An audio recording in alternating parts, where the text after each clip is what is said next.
दो स्टैंडर्ड्स हैं, मर्द के लिए वो 60 साल में भी हीरो है, हाँ। औरत 34 साल में भी आंटी है। हाँ, इसके बारे में आप क्या कहेंगी? बिल्कुल ऐसे ही है। तो ये मैं भी अक्सर सोचती हूँ बैठ के कि हमारे सोसाइटल स्टैंडर्ड्स बहुत ही रिजिड और कंजर्वेटिव उस तरफ हैं ग्रिड के ऊपर।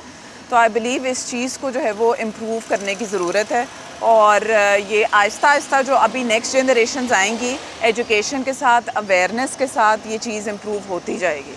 ठीक है कि सोसाइटल जो स्टैंडर्ड्स हैं उनको मतलब औरत को ग्रेसफुली एज नहीं किया करने दिया जाता। आई बिलीव कि ग्रेसफुली एज आप नहीं कर सकते हो, ठीक है। और इसी वजह से जो आपको कॉस्मेटोलॉजी और इस तरह की सारी अब आप देखें क्लिनिक्स वगैरह औरतें भरी में कि यार हमारी स्किन लिफ्टिंग करा दो, ये कर दो, वो कर दो, because they try to appear young, ठीक है, व्हेन दे आर नॉट। तो वो कंफर्टेबल नहीं है अपनी एज को एम्ब्रेस करने में।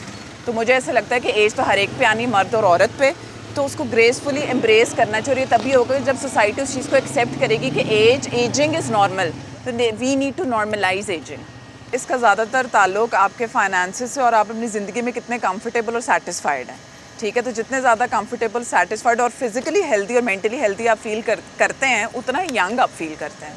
मुझे ऐसा लगता है कि मैं अब मैं सही वो स्टेज के अंदर हूँ जहाँ मैं यंग भी हूँ, एट द सेम टाइम मेरे पास विजडम भी है, मेरे पास शऊर भी है, इंटेलिजेंस भी है, जो कि मेरे पास पिछले 10 साल पहले नहीं थी।